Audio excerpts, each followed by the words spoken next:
여러분 안녕하십니까? 오늘 여러분과 함께 2023 RTM 온라인 웨비나 진행을 맡은 RTM의 김재문입니다. 반갑습니다. 인공지능이라는 단어, 나름 제조 현장에서도 몇 년 전부터 굉장한 화두로 자리 잡았는데 최근 오픈 AI에서 개발한 챗 GPT의 등장으로 전 세계의 이목을 사로잡고 있습니다. 그래서 오늘은 과연 이 엄청난 발전을 이루고 있는 인공지능 솔루션이 제조 현장에 어떻게 적용되어 진정한 스마트 팩토리로 거듭날 수 있을지에 대해서 인공지능 솔루션 개발 회사 RTM의 전문가분들과 함께 자세한 이야기 나누어 보도록 하겠습니다. 우선 RTM은 제조 산업에서 발생하는 데이터를 분석하여 수율 및 과업률 관리, 이상 탐지, 그리고 이상적인 예측값을 제공하는 인공지능 솔루션 개발 회사입니다. 오늘 웨비나 진행간에 시청하시는 분들의 적극적인 참여도 부탁드립니다. 오른쪽에 보면 실시간 채팅창이 있는데 궁금하신 점 있으시면 언제든지 질문 올려주시면 될 것 같고요. RTM의 인공지능 솔루션 전문가분들이 실시간으로 답변을 해드릴 예정입니다. 웨비나 종료 후에 질문 올려주신 분들 저희가 추첨을 통해서 소정의 상품을 전달드리도록 하겠습니다. 그러면 이제 본격적으로 웨비나를 시작해 보도록 하겠습니다. RTM과 함께하는 AI 분석으로 제조업 혁신하기, 스마트 팩토리의 잠재력을 인공지능이 깨울 수 있을까? RTM의 박진우 부대표, 그리고 권영세 부대표 두 분 모셨습니다. 안녕하세요. 네, 안녕하세요. 자기소개 좀 간단히 부탁드리겠습니다. 네, 안녕하세요. 저는 RTM의 기술개발본부를 맡고 있는 박진우라고 합니다. 저는 학교 때부터 머신러닝과 인공지능 기술에 대해서 쭉 공부를 하고 삼성전자를 거쳐 여러 산업에서 AI 기술로 산업의 문제를 해결하고 그것을 사업화하기 위한 일들을 꾸준히 해오고 있고요. 5년 전 RTM을 창업하면서 제조 산업의 문제들을 AI 기술로 해결해 오고 있습니다. 반갑습니다. 네, 안녕하세요. 저는 RTM의 경영전략본부를 맡고 있는 권영세입니다. 저는 AI 솔루션을 도입하고자 하는 고객이 누구인지를 정의하고 해당 시장의 문제와 그에 따른 니즈는 무엇인지를 조사하고 분석해서 사업에 대한 전략과 제품의 방향성을 수립하는 업무들을 하고 있고요. 실제 사업을 전개해 나가는 조직과 그 외 오퍼레이션 조직을 현재 매니징하고 있습니다. 오늘 이렇게 만나 뵙게 되어 매우 반갑습니다.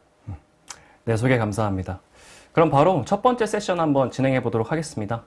제조 산업에 챗 GPT가 적용될 수 있을까? 이번 세션은 RTM의 권영세 부대표님께서 진행해 주시겠습니다. 네, 요즘에 저희 회사로 챗 GPT와 관련해서 많은 질문들을 주고 계시는데요. 예를 들면 챗 GPT로 쉽게 솔루션을 만들 수 있나요? 아니면 개발을 몰라도 챗 GPT를 활용하면 혁신적인 제품을 만들 수 있지 않나요? 와 같은 문의들인데요. 그래서 이번 세션에서는 여러분이 궁금해 하시는 챗 GPT가 실제 제조 현장에서 사용될 수 있는지 혹은 어떻게 활용될 수 있는지에 대해 말씀드려보고자 합니다.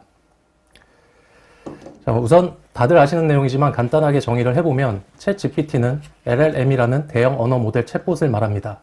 수치적으로 말씀드리면 1750억 개의 매개 변수와 570GB의 일반적인 텍스트를 학습한 언어 모델이기도 한데요. 그렇다면 이 챗 GPT의 작동 원리는 어떻게 되는 것일까요? 다음 두 가지의 방법으로 학습을 할 수가 있습니다. 첫째는 검색 엔진에서 충분한 데이터를 수집하여 학습하는 방법입니다. 예를 들면 화면 우상단에 보이시는 것처럼 AI 훈련사라고도 하는 실제 사람 라벨러가 대화 데이터를 제공하고 모델이 추천한 답변을 제공받는 형태의 대화 방식으로 진행되는 것이죠. 그러나 이 대형 모델은 방대한 데이터를 학습했으나 인간이 원하는 것을 항상 정확하게 캐치하여 답변하지 못한다는 단점이 존재합니다.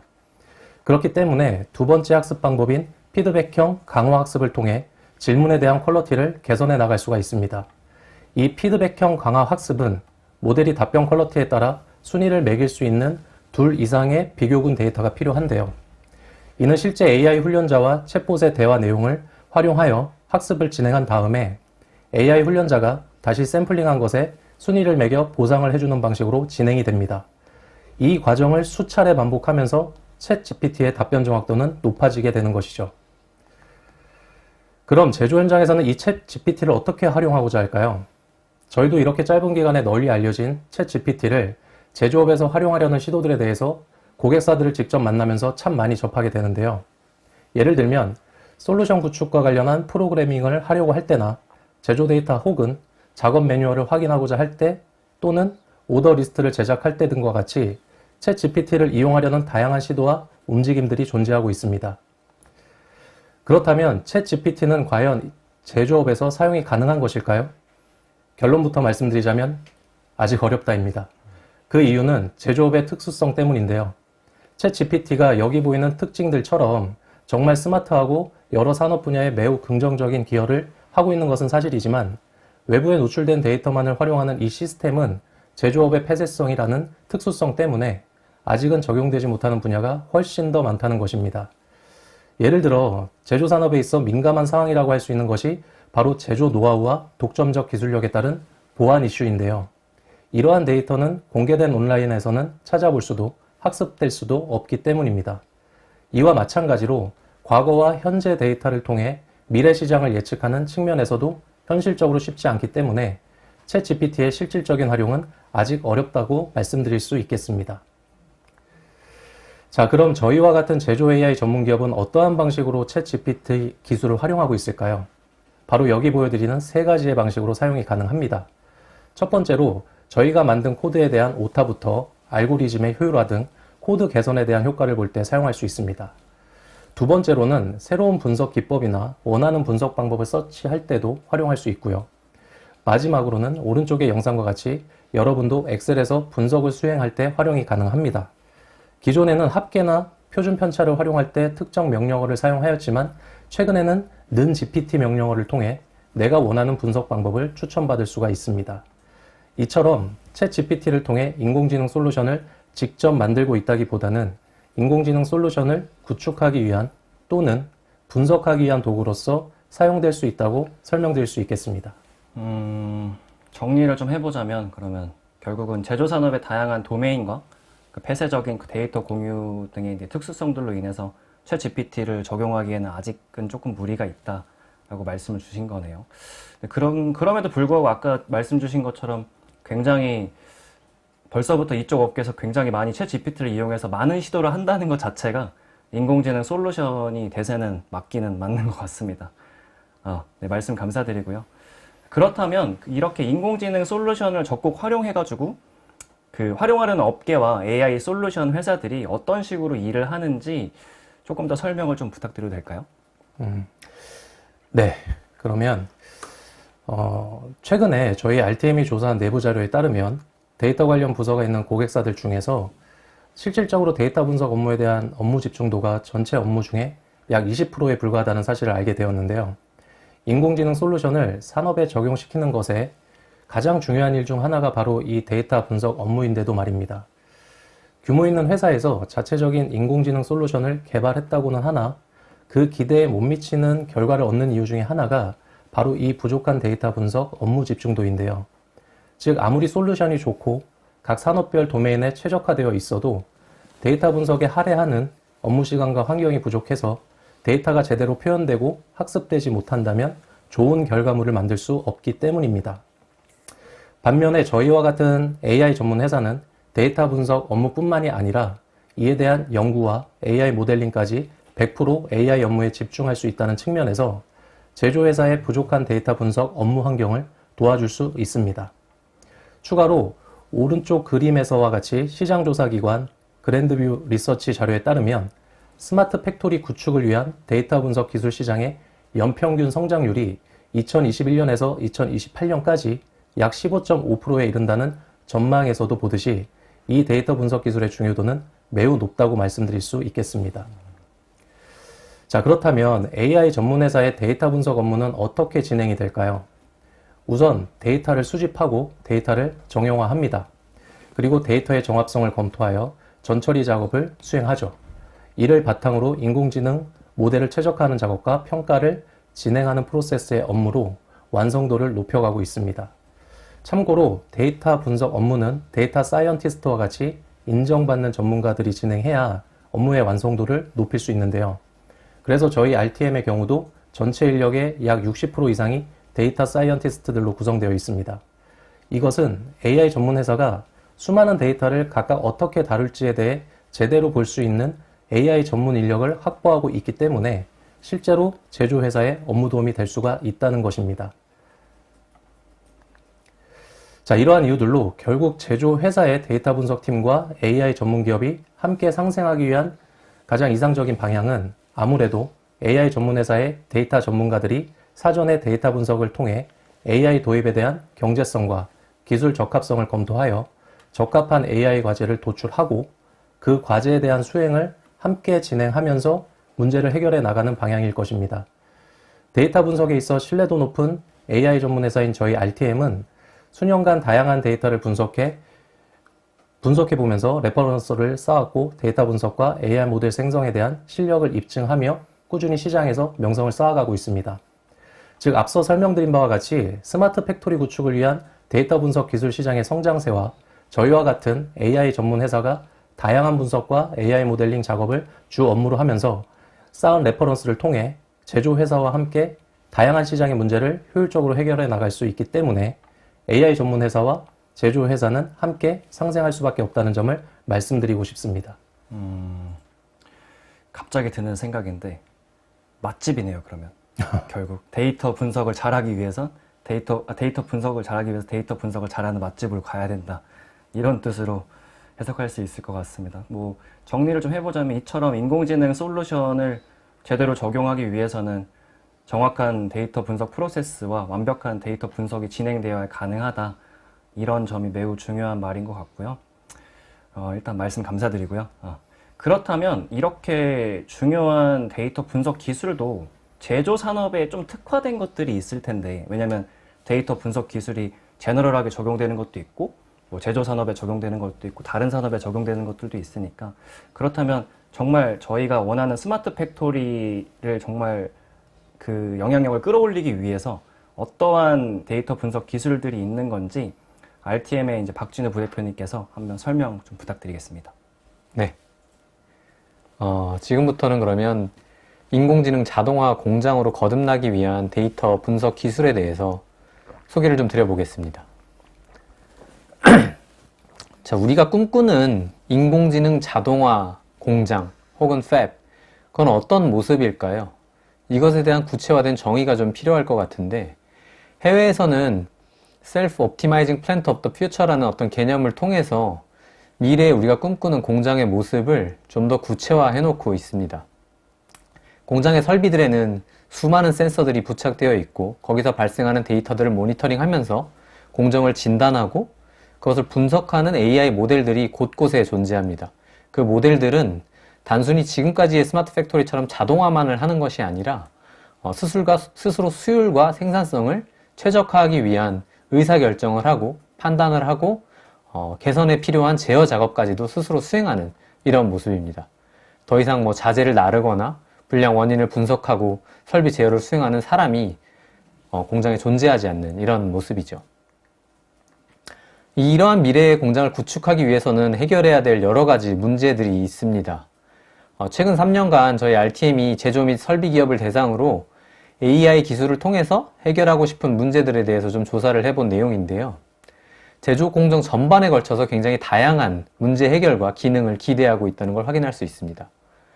FDC라고 불리우는 불량 탐지, AI 검사, 그리고 레시피 최적화, 공정의 결과를 예측하는 문제, 수율을 예측하는 문제, 그리고 설비의 상태를 진단하고 예지 보전을 하는 문제, 수요 예측, 그리고 제조 시뮬레이션까지 굉장히 다양한 어떤 요구들이 AI 기술로 오고 있고, 이러한 요소 문제들을 전부 다 해결한 기술들이 결합됐을 때 앞서 우리가 봤던 미래의 공장이 완성될 수 있을 거라고 생각합니다.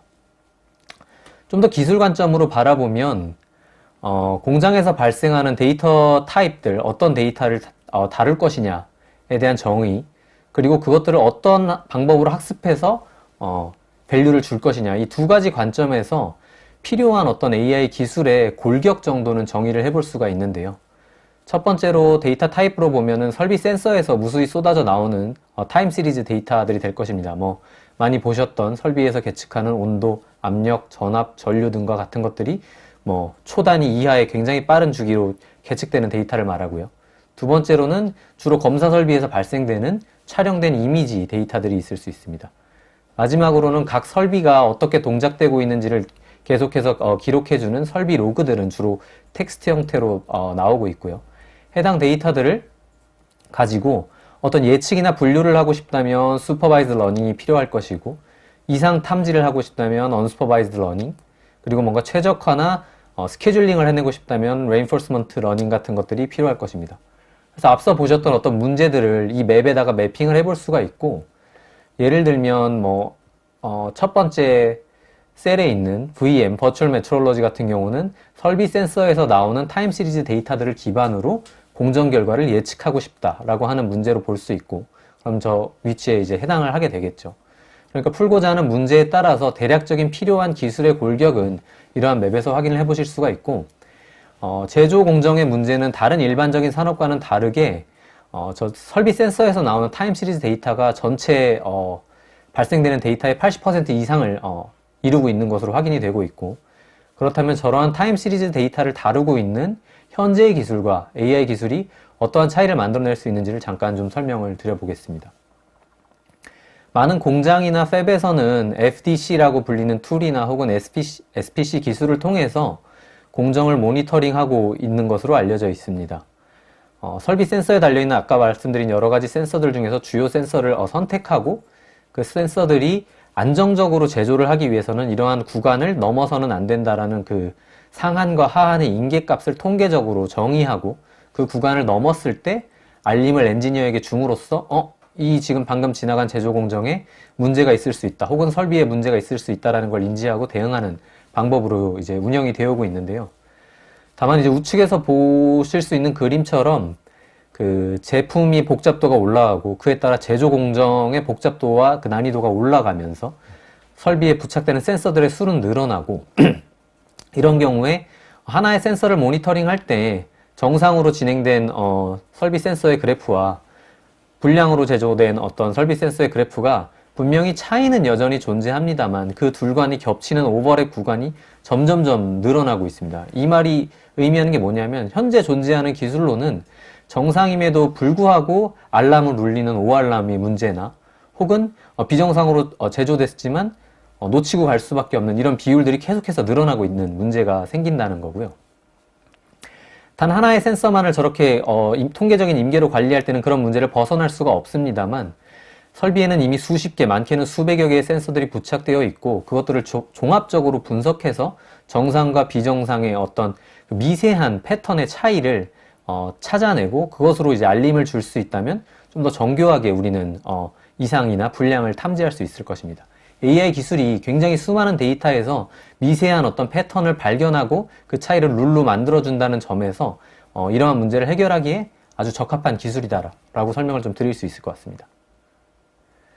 다만 여기 참석하신 모든 분들이 공감하시는 것처럼 아직까지는 AI 기술이 제조기업에서 양산에서 밸류를 주고 있는 경우는 찾기가 쉽지 않습니다. 한 조사에 따르면 AI 기술과 프로젝트들이 POC 단계에 머무르고 양산 도입에 성공하지 못한 실패한 케이스가 벌써 87%에 달한다고 하는데요. 이는 이제 제조 문제가 안고 있는 특별한 좀 특징에 기인한 것이라고 볼 수 있겠습니다. 저희 RTM에서는 이러한 문제를 해결하는 데 집중하고 있고, 저희는 세 가지 큰 어떤 차이가 일반적인 다른 AI 문제 해결과는 좀 다르다고 생각하고 있습니다. 첫 번째는 부족한 이제 양질의 데이터의 문제인데요. 앞서 첫 번째 세션에서도 언급됐던 챗GPT는 세상을 놀라게 하고 여러 가지 그 품질 높은 응답들을 해주고 있습니다. 그 챗GPT가 GPT-3일 때만 해도 5천억 개 정도의 토큰을 학습한 것으로 알려져 있는데, 제조 문제로 오게 된다면 일단 정상 제품 대비 불량 제품, 불량률이 1% 혹은 채 그것도 되지 않는 아주 소량의 데이터들만 만들어내고 있고, 그리고 그 불량의 기준조차도 아주 절대적인 것이 아니라 해당 라인이 가지고 있는 생산성에 따라서 불량의 기준이 변화하게 됩니다. 어제의 불량이 오늘은 정상일 수 있는 거죠. 그리고 제품 수명이 개당 채 2년도 되지 않는 짧은 수명을 가지고 있다 보니 발생한 데이터들을 트레이닝하고 그것을 운영할 어떤 충분한 데이터와 시간을 확보하는 것이 굉장히 어려운 환경이다. 이것이 첫 번째 어려운 점이라고 말씀드릴 수 있을 것 같고요. 두 번째는 딥러닝이 가지고 있는 복잡도로 인해 그 모델이 예측한 결과 외에 그 근거와 원인을 해석하는 데 굉장히 어렵다는 점이 문제가 되고 있습니다. 제조는 어떤 예측을 해서 예측된 값을만 사용하는 게 아니라, 만약에 불량으로 어떤 게 예측됐거나 탐지됐다면 그 원인을 해석해내고 그 원인을 개선해 나가는데 그 근본적인 목적이 있거든요. 근데 인공지능 모델이 방금 제조된 제품 불량일 것 같아요. 혹은 설비가 고장이 나는 것 같아요. 근데 왜요? 라고 물어봤을 때 답을 못 해준다면 순순히 그걸 믿고 대응할 수 있는 방법이 뾰족하지 않다는 거죠. 그래서 이 복잡하고 블랙박스라고 불리우는 딥러닝을 어떻게 해석할 수 있을 것이냐, 이러한 허들을 한 가지 더 넘어야 합니다. 마지막으로는 가장 중요한 문제 중에 하나인데 지속 가능성이 떨어진다는 점입니다. 쉽게 말하면 인공지능 모델을 학습하기 위해서 트레이닝 데이터들을 어렵게 학습해서 품질이 좋은 모델을 만들어내도 그게 양산으로 갔을 때 동일하게 좋은 성능을 가질 거라고 담보하기가 어렵다는 거죠. 왜냐하면 설비에서 발생시키는 데이터가 시간에 따라서도 데이터의 분포가 조금씩 미세하게 계속 변화되고, 동종 설비라고 해도 설비 간의 데이터의 편차가 존재하며, 마지막으로는 좀 제품이 다소 변하는 신제품이 나온다거나 새로운 불량 유형이 나왔을 때 또 그것을 위해서 새로운 학습을 해야 되는 이런 굉장히 운영에 대응이 어렵다는 점이 그 가장 큰 허들로 동작하고 있습니다. 그래서 결과적으로 아까 우리가 미래에 보는 그 팹을 완성하기 위해서는 이러한 세 가지 문제를 해결할 수 있는 기술과 프로세스가 꼭 동반돼야 된다고 생각합니다. 각 문제에 대해서 간단하게 필요한 기술들이나 혹은 현행되고 있는 기술들을 간단히 좀 소개를 드려보면, 부족한 데이터를 위해서는 첫 번째로 떠오르는 것이 데이터 어그멘테이션이 될 거예요. 그러니까 불량 데이터가 부족하지만 유사한 형태의 데이터들을 인위적으로 만들어낼 수 있고 그것을 학습해서 성능을 올리겠다는 어프로치고, 이거는 이제 검사 솔루션 같은 경우는 하나의 불량 데이터만을 가지고도 유사한 불량 데이터를 만들어내서 학습하는데 이미 많이 사용돼서 성과를 보이고 있습니다. 다만 이것이 가진 문제는 앞서 말씀드렸던 설비 센서가 뱉어내는 시계열 데이터에는 적용하기가 좀 어렵다는 문제가 있는데, 이미 가지고 있는 시계열 데이터를 어그멘테이션해서 새롭게 만들어낸 어떤 시계열 데이터가 신뢰성이 있는 데이터인지, 실제 나올 법한 데이터인지, 혹은 이렇게 만들어진 시계열 데이터가 불량으로 제조로 이어질지 정상으로 이어질지를 누구도 담보하지 못하기 때문에 활용에 굉장히 조심스러운 부분이 있습니다. 그래서 이런 시계열 데이터의 데이터 부족 현상을 극복하기 위해서는 실제 데이터량을 물리적으로 늘리는 방법보다는 이제 뒤에 설명드릴 두 가지 좀 어프로치가 필요하다고 생각되는데요. 첫 번째는 데이터의 활용도를 높이는 방법입니다.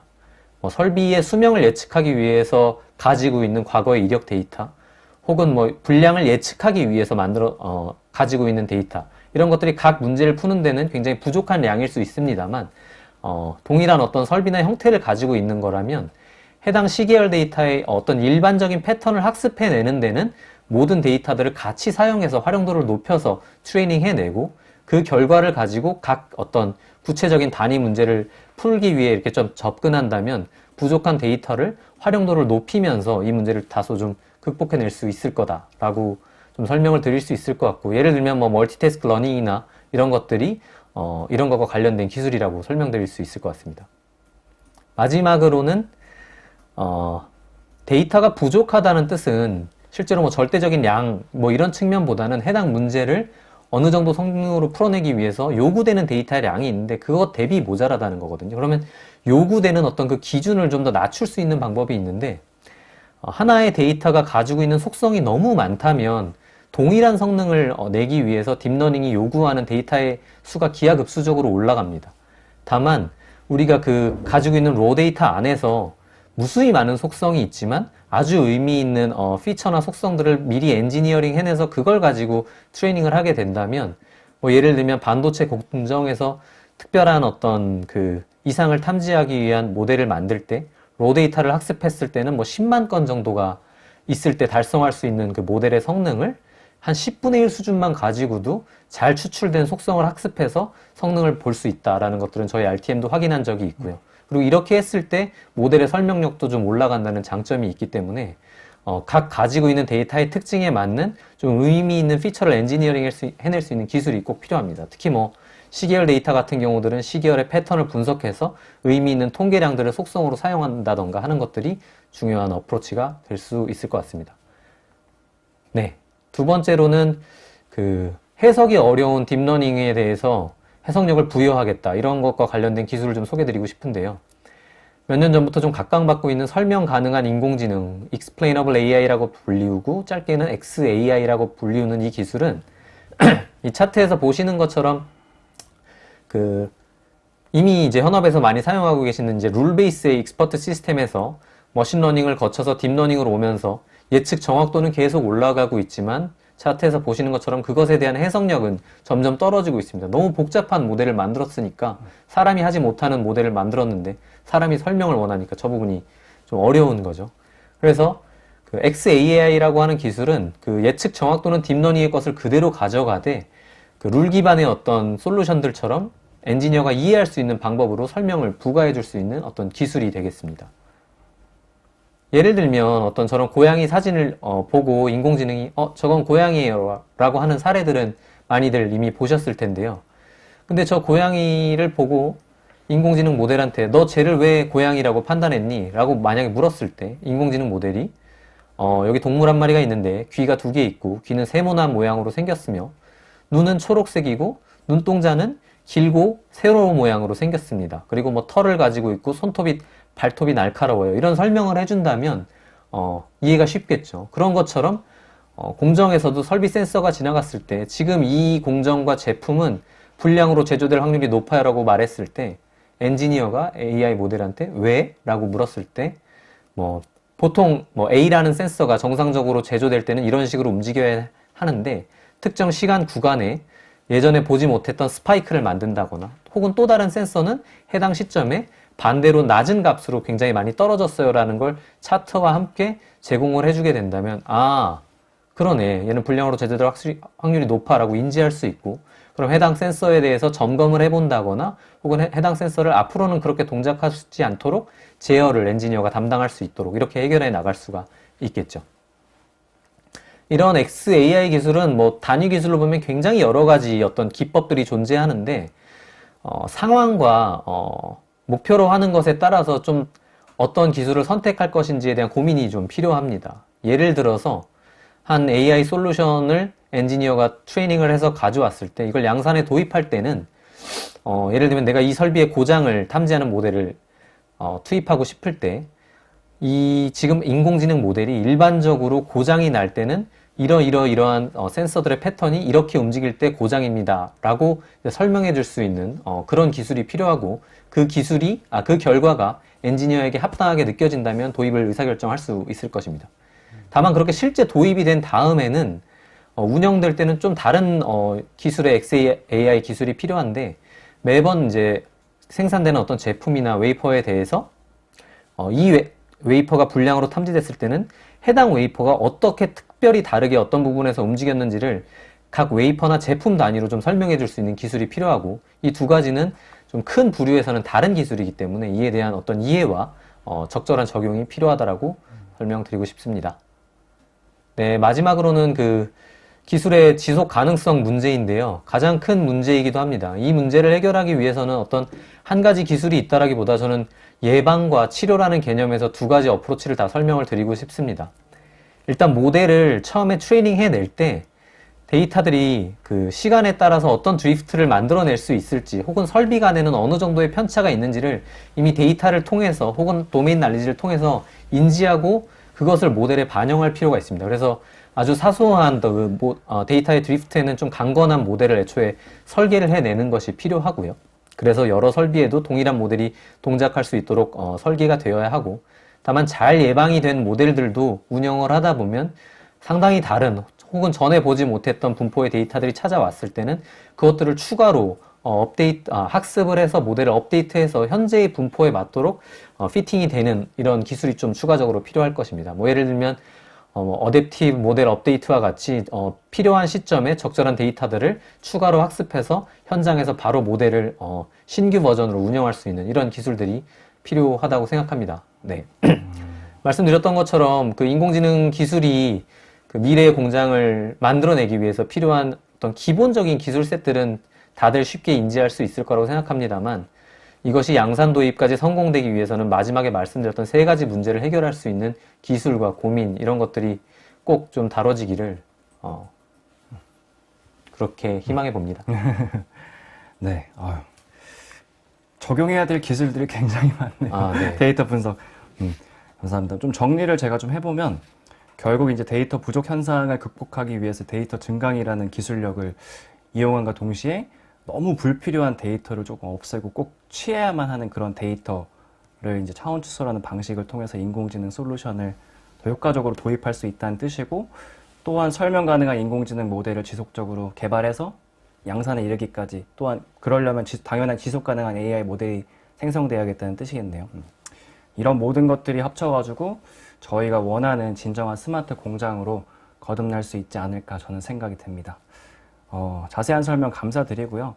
그 채팅창을 제가 조금 확인해 봤는데, 그래서 RTM 솔루션 뭐가 있는지에 대해서 질문이 굉장히 많이 올라오시는 것 같아요. 그래서 이러한 기술력들이 녹아든 RTM의 그 인공지능 솔루션에 대해서 계속해서 이제 부대표님께서 설명 좀 부탁드립니다. 네, 일단 관심 주셔서 너무 감사하고요. 좀 다소 열변을 토하면서 기술에 대해서 설명을 드렸고, 그 해당 기술들과 그러한 문제를 해결하기 위해서 저희 RTM은 지난 4년, 5년간 고민을 많이 했고, 고민의 끝에 만들어낸 기술들을 솔루션에 탑재해가고 있습니다. 모든 제조업은 결과적으로 궁극적으로 원하는 건 분량이 제로가 되고 생산성이 극대화되는 거라고 생각합니다. 앞서 보셨던 미래의 팹의 모습도 계속해서 최적화해 나간다고 설명드렸는데, 최적화의 끝에 바뀌는 지표는 수율과 생산성이 아닐까 생각하고요. 저희 RTM은 이렇게 공정을 최적화해 나가기 위한 단계를 3가지 아주 간단한 단계로 좀 요약을 해서 솔루션을 기획하고 제공드리고 있습니다. 모든 것들의 최적화와 개선은 첫 번째 문제의 발견에서 시작됩니다. 현재 우리가 가지고 있는 공정이나 설비, 레시피에서 어떤 문제가 있는지를 발견해내야 하는 것이고, 그것은 검사 공정을 통해서 이루어진다고 저희는 생각합니다. 그래서 첫 번째 문제 발견 스텝은 검사 공정에 해당하는 솔루션으로서 제조된 제품의 분량을 정확하게 탐지해내고 분량의 종류를 구분해낼 수 있으며 제조된 제품의 어떤 퀄리티를 계측할 수 있는 이런 솔루션이라고 보시면 될 것 같고요.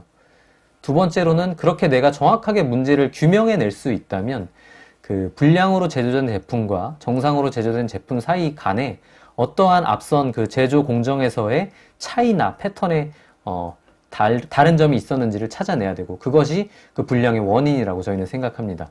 그래서 설비나 제조에 있는 이상 패턴들을 찾아내는 이러한 원인 분석이 두 번째 단계가 될 거고요. 마지막으로 그렇게 불량의 원인까지도 찾아냈다면 할 일은 당연하겠죠. 그 원인을 제거하는 방법으로 공정을 개선하거나 설비를 개선하거나 마지막으로는 제어를 뭔가 변경하는 방법이 될 것입니다. 이렇게 1, 2, 3단계를 꾸준히 루프를 돌아서 운영을 하다 보면 현재의 수율보다는 계속해서 점진적으로 높아지는 그 수율을 달성할 수 있을 거라고 보고, 그렇게 했을 때 궁극적으로 불량 제로의 꿈을 한 걸음 가까이 다가가는 게 아닌가 생각합니다. RTM은 이런 3단계 문제를 해결하기 위해서 크게 2가지 솔루션을 현재 구축하여서 제공드리고 있습니다. 하나는 이제 제조 설비의 문제를 해결하는 아폴로 솔루션이고요. 두 번째는 이제 검사 공정의 문제를 해결하는 허블 솔루션이 되겠습니다.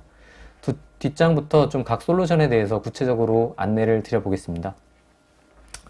아폴로 솔루션은 말씀드렸던 것처럼 제조 설비의 문제를 해결하는 것입니다. 그래서 제조 설비와 바로 연결이 되어서 설비가 계측하고 있는 여러 가지 센서의 데이터들을 실시간으로 취합하고 그것들의 패턴을 분석해서 해당 공정들이 정말 안전하게 제조가 됐는지 혹은 점검해 볼 필요가 있을 만큼 이상이 발생했는지를 스코어 단위로 계산을 해서 안내를 해드립니다. 기존에 쓰고 계셨던 FDC랑 비슷한 기능이라고 보고 계시면 되는데, 목적은 비슷합니다만 그 정밀도와 들어가 있는 어떤 기술의 어떤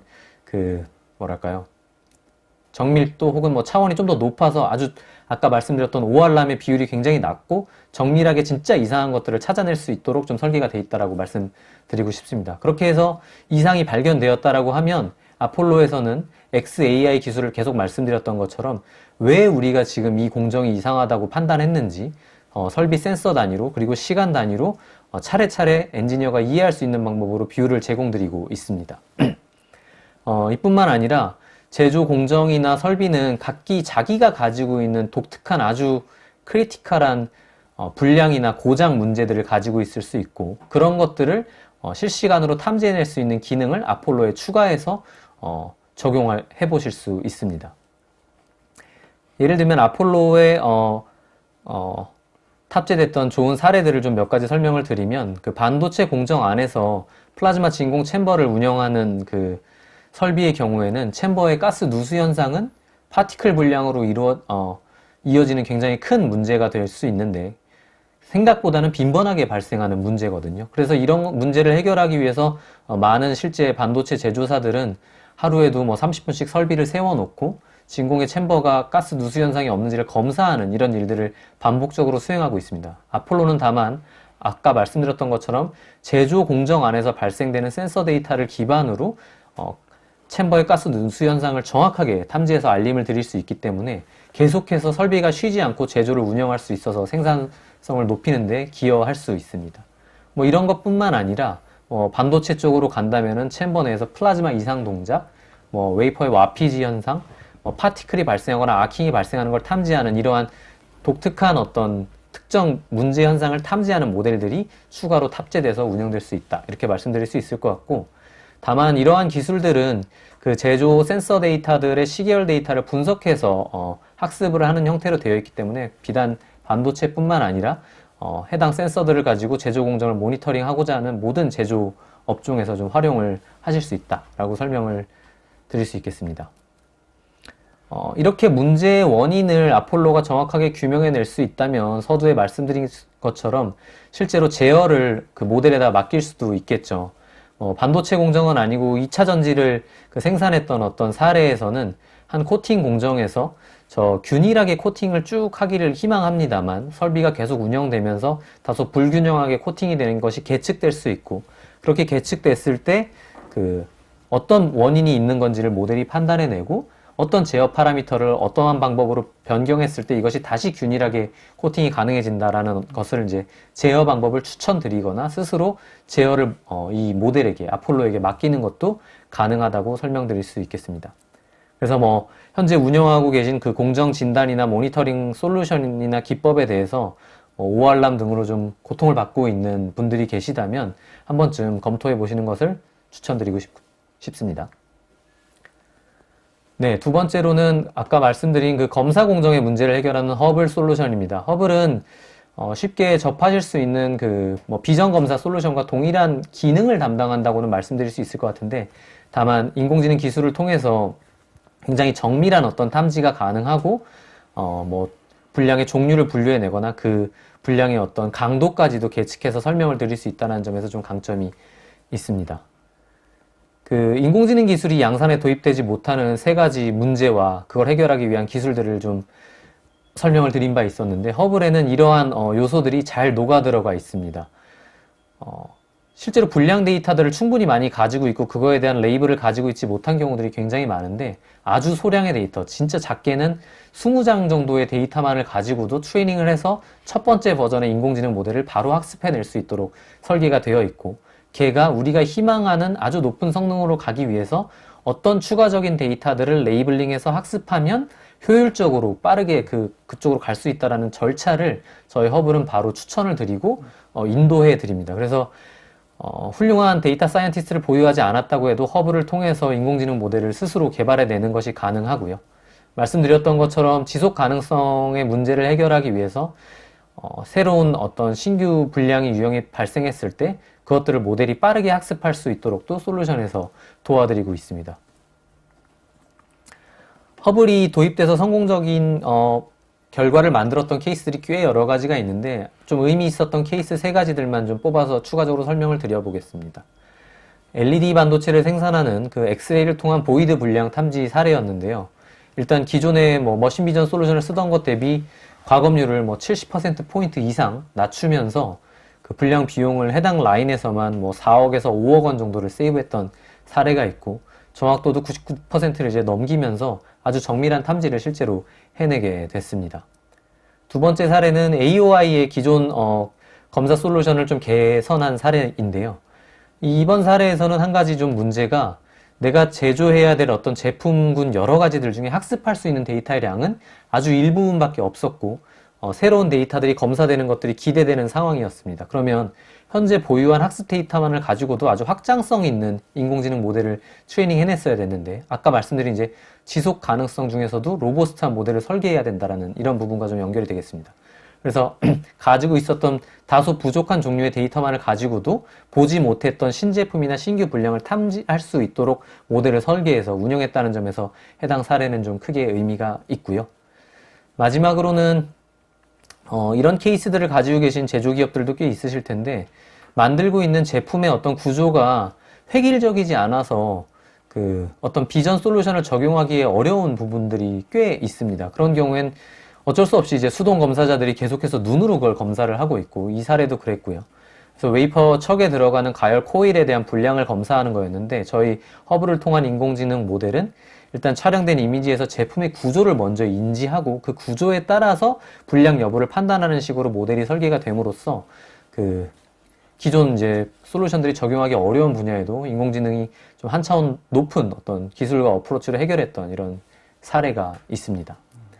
네, 설명드렸던 것처럼 제조 전반, 검사부터 제조까지 가지고 계신 여러 문제들을 해결해 왔던 RTM의 데이터 사이언티스트의 노하우를 저희는 아폴로와 허블에 그대로 녹이는데 굉장히 이제 애를 많이 쓰고 있고, 이것들이 이제 여기 참석해 주신 제조 기업분들의 문제를 해결하는데 큰 도움을 줄 수 있을 거라고 기대를 해봅니다.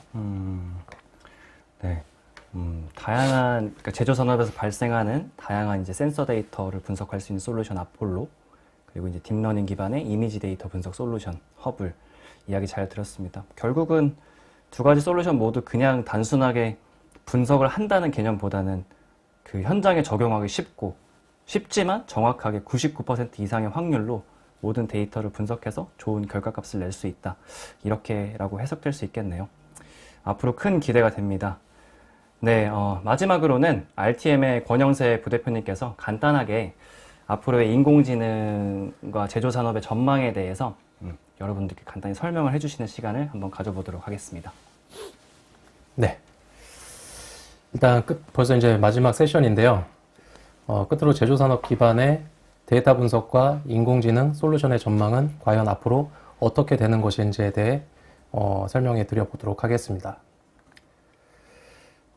우선 그림에서 보시는 바와 같이 제조업 분야의 글로벌 인공지능 시장 점유율은 2년 뒤인 2025년까지 78억 7천만 달러, 우리 돈으로 약 10조 원에 육박할 것으로 전망하고 있습니다.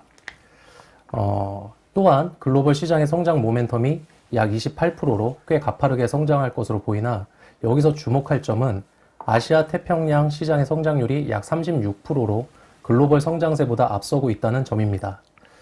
반면에 같은 시기에 국내 제조 AI 시장은 연평균 시장률이 15.1%로 약 1.9조의 제조 AI 시장이 형성될 것으로 보입니다. 그리고 AI 어플리케이션별 시장 점유율을 보면 머신러닝 분야가 압도적으로 높은 성장률을 보이고 있습니다. 이것은 정확한 데이터 분석을 통해 인공지능 시스템을 학습시켜야 하는 수요와 공급이 일치되고 있음을 보여주는 수치가 아닐까 합니다. 다만 글로벌 성장률에 비해서 국내 제조 AI 성장률이 다소 낮은 점이 좀 아쉬운데요. 이는 스마트 팩토리 구축 산업이 생각보다는 좀 더디게 움직이고 있기 때문이 아닐까 생각해 봅니다. AI 솔루션 개발 회사의 한 종사자로서 우리나라가 조금 더 빠르게 제조 AI 시장이 활성화될 수 있도록 책임과 의무를 갖고 최선의 노력을 다해야겠다는 다짐을 하게 만드는 대목이기도 합니다. 그래서 저희 RTM은 누구나 쉽게 이해하고 빠르게 적용할 수 있는 인공지능 데이터 분석 솔루션을 만들어 내는 것과 함께 이를 통해 제조 산업의 실질적인, 예를 들면 생산성 증대나 비용 절감에 실질적으로 도움을 주는 AI 솔루션 글로벌 넘버원 기업으로 성장하는 것을 목표로 열심히 달려가 보고자 합니다. 앞으로 많은 관심과 응원 부탁드리겠습니다. 감사합니다. 네.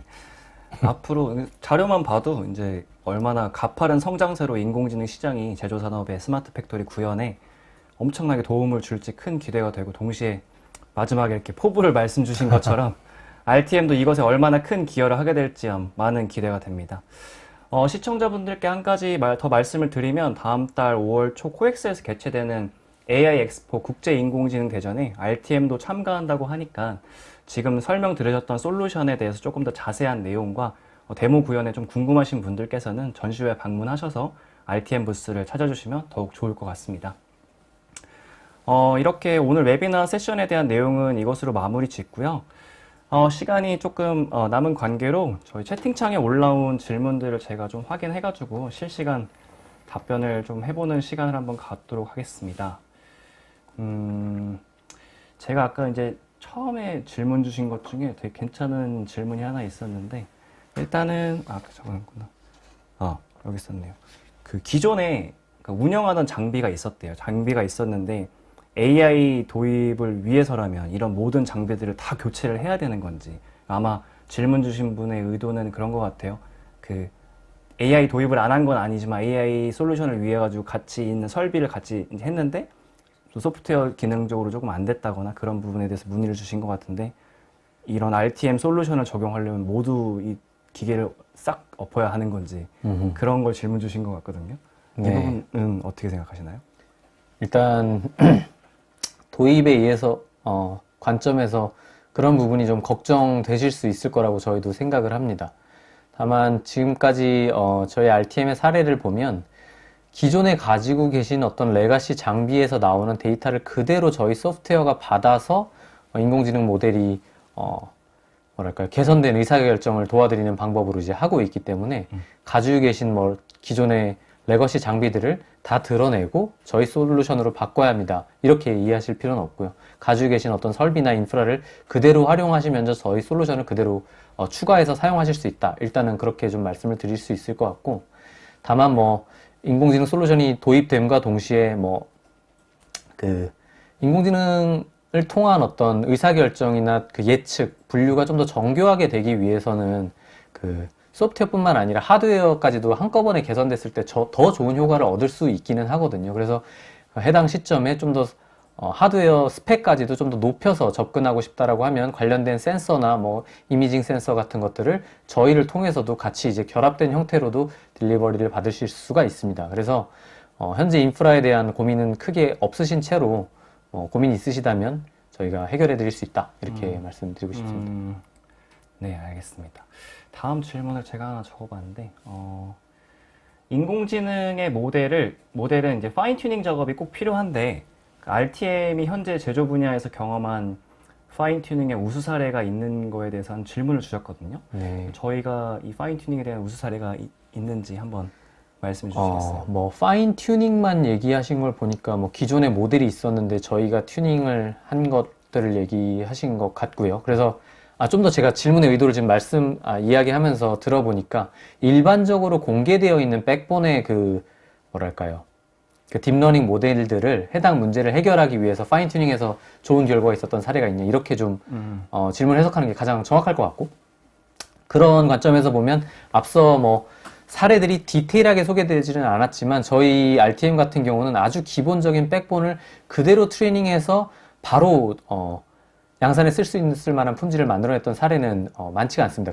그 말은 뭐냐면 모든 사례들이 다 적든 크든 파인 튜닝 작업들이 다 이루어졌었고, 그 결과가 앞서 말씀드렸던 것처럼 다 훌륭한 성과를 만들어냈었기 때문에 뭐 여러 가지 사례들을 말씀드릴 수 있을 것 같은데, 뭐 아폴로랑 허블 관점에서 각각 하나씩만 좀 짧게 말씀드리면, 아폴로 관점에서는 이제 반도체 공정에서 해당 공정의 결과를 추정하는 그 사례가 한 가지 있었는데요. 그 기존에 뭐 여러 가지 멀티베리에이트 타임 시리즈를 사용하는 컨볼루션 뉴럴 네트워크 모델들이 이제 백본이 되긴 합니다만, 거기다가 이제 웨이퍼가 가지고 있는 그 특정 메타 정보라던가 공정의 스텝 정보들을 인풋 정보로 활용해서 그 모델을 튜닝해서 좀 더 그 예측의 성능을 많이 높였던 사례가 있고, 해당 그 알고리즘 같은 경우는 실제로 저희 RTM에서 그 연구화해서 논문으로 만들어서 올 가을에 뭐 여름에 발표를 할 예정이기도 하고요. 그 다음 두 번째로는 그 허블 관련해서도 아까 보셨던 뭐 세 가지 사례 전부 다 해당됩니다만, 문제에 따라서 특정 뭐 어떤 추가적으로 마지막에 레이어를 추가할 것이냐 말 것이냐 뭐 이런 의사결정들을 해보고 좀 더 높은 성능의 모델을 만들어내기 위한 고민들을 많이 해낸 결과를 아까 보신 사례에서 만들어낸 거라고 이해해 주시면 되겠습니다. 네. 감사합니다. 제가 질문이 너무 많이 올라와가지고 몇 개를 지금 골랐는데, 이거 하나 처음에 먼저 질문 주신 분들이 하나 있어가지고 한번 보겠습니다. AI의 경우, 인공지능의 경우 지속적으로 저희가 튜닝을 하면서 개발이 필요하고, 이에 따른 데이터 과학자, 데이터 사이언티스트의 확보가 관건인데 이런 인력 확보의 문제와 더불어서 인건비 증가가 이어질 수 있잖아요. 어떻게 보면 산업 그렇죠. 현장에서 이거를 TCO 관점에서 이를 해결할 수 있는 방법이 있나라고 질문을 주셨어요. TCO 관점이 실례지만 어떻게 이해하면 되죠? TCO 관점이 뭐죠, 이게? 네, 어쨌든 그 인력이 늘어나는 문제를 해결하는 부분에 대해서 좀 설명을 드리면 이게 아까 뭐 권영세 부대표님께서 설명하셨던 그런 문제인 것 같아요. 그러니까 각 제조기업의 코어 밸류는 핵심 역량은 전부 다 그 제조에 있는 거거든요. 그 제조의 첫 번째는 설계, 두 번째는 지금 저희가 계속 다루고 있는 제조 문제. 이것에 계속 집중하는 것이 계속해서 핵심 경쟁력을 올리는데 중요한 부분이라고 저희는 생각하고, 다만 인공지능 기술이 상당히 어떻게 보면 커머디티화 되어 있고 혹은 굉장히 중요하게 각광받으면서 데이터 사이언티스트를 채용하고 운영하려는 이제 노력들을 많이 하고 계십니다. 다만 각 사이언티스트들이 진짜 실제 양산에 해당 그 고객사의 문제를 해결하기 위한 솔루션까지 개발해 내는 데는 그 데이터 분석의 역량부터 시작해서 도메인에 대한 이해, 그리고 모델을 이제 솔루션화 해내고 그 솔루션을 운영하고 모델을 운영하는 것까지 굉장히 다뤄야 될 일들이 많거든요. 그렇기 때문에 좀 아까도 뭐 이제 상생하는 방법에 대해서 말씀드렸던 것처럼 실제 그 각 고객사가 가지고 있는 제조 문제에 대해서 데이터를 이해하고 다룰 수 있는 수준의 좀 소수의 어떤 사이언티스트들이 운영되면서 쉬운 문제들을 해결하고 전반적인 것에 대한 가이드는 주되, 아주 디테일한 솔루션을 개발하고 그걸 양산에 넣어서 운영하는 부분들은 그 저희와 같은 이제 AI 스타트업들을 이제 통해서 그 고객사에 계신 그 사이언티스트가 그 협업을 좀 할 수 있는 구조로 가는 것이 가장 낮은 비용으로 효율적으로 문제를 해결해 나가는 방법이다라는 생각이 좀 듭니다. 알겠습니다. TCO를 제가 질문을 드려놓고서 이해를 못해가지고 지금 이 질문해 주신 분들은 제가 좀 더 찾아보고 바로 답변을 드릴 수 있도록 하고요. 좀 전에 질문 주신 분들에게 되게 공통적인 사항이 들어있는 것 같아요. 그 머신러닝을 이제 도입하고 싶은데 이 처음에 시행착오가 생기잖아요. 그러니까 그런 거를 최소화하기 위해서 그 현장에서 뭘 좀 준비해야 되냐 이런 질문을 주신 것 같아요. 뭘 먼저 선결 조건으로 준비해가지고 우리가 인공지능 솔루션을 도입해야 할 준비를 해야 되냐 이런 질문을 주신 건데, 이거는 공통적으로 해당이 될 것 같은데 한번 뭐가 필요한가요? 네, 뭐 이러한 이야기는 아주 오래전부터 얘기가 많이 나왔던 거고 사실 일반적인 답변이 있습니다만, 그럼에도 불구하고 실제 과제를 수행할 때는 이 일반적이고 뻔한 일들도 잘 수행이 안 되는 경우가 많기 때문에 한 번 더 저도 강조해서 말씀을 드리고 싶어요. 첫 번째로는 풀고자 하는 문제를 그 비즈니스나 혹은 실제 현업의 관점에서 정확하게 정의해내야 됩니다. 내가 풀고자 하는 문제가 뭔지, 뭘 예측하고 싶거나 뭘 분류하고 싶은 건지, 그리고 그걸 통해서 내가 개선하고 싶은 게 뭔지가 첫 번째로는 잘 정의가 되어 있어야 하고요. 그리고 두 번째로는 그러한 문제를 해결하기 위한 데이터셋이 우리가 가진 인프라 안에서 충분히 잘 적재가 되고 있는가를 또 검토하는 일입니다.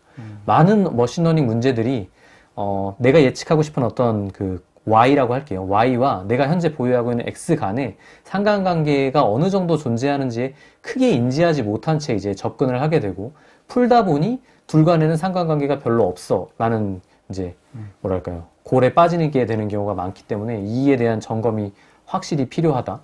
그리고 이제 실제 그게 또 잘 정의가 돼서 뭔가 흔히 말하는 머신러닝 문제, 데이터 마이닝 문제로 정의가 된 것을 해결할 때 이제 사이언티스트들이 시행착오를 겪지 않기 위해서 해야 할 것은 내가 보유한, 요즘은 데이터들이 아까 말씀드린 타임 시리즈도 그렇고 이미지도 그렇고 텍스트도 그렇고 워낙에 방대하기 때문에 이것들을 내가 전반적으로 내가 보유한 데이터를 잘 이해하는 것도 어렵거든요.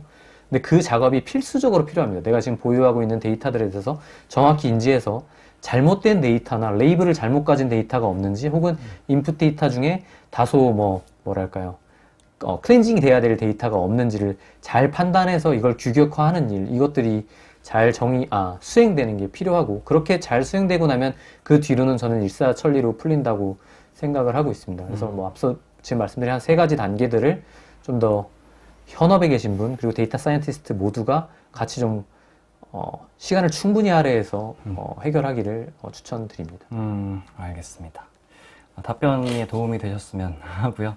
저희가 시간이 조금 지금 다 된 관계로 현장에서 질의응답을 저희가 답변을 드릴 수 있는 건 이걸로 마무리를 짓도록 하겠습니다. 지금 좋은 질문을 너무 많이 주셨는데 질문 주신 내용들은 저희 전문가분들께서 상세하게 답변이랑 사례를 포함해가지고 개별적으로 답변을 포함해서 연락을 드릴 수 있도록 하겠습니다. 좋은 질문이 너무 많아서 제가 추첨을 통해서 어떤 분들한테 선물을 드려야 될지 고민이네요. 오늘 이렇게 소중한 시간 함께 해주신 시청자 여러분들께 다시 한번 감사의 말씀 드리고요. 오늘 웨비나는 여기서 마치도록 하겠습니다. 시청해주신 여러분 감사합니다. RTM이었습니다.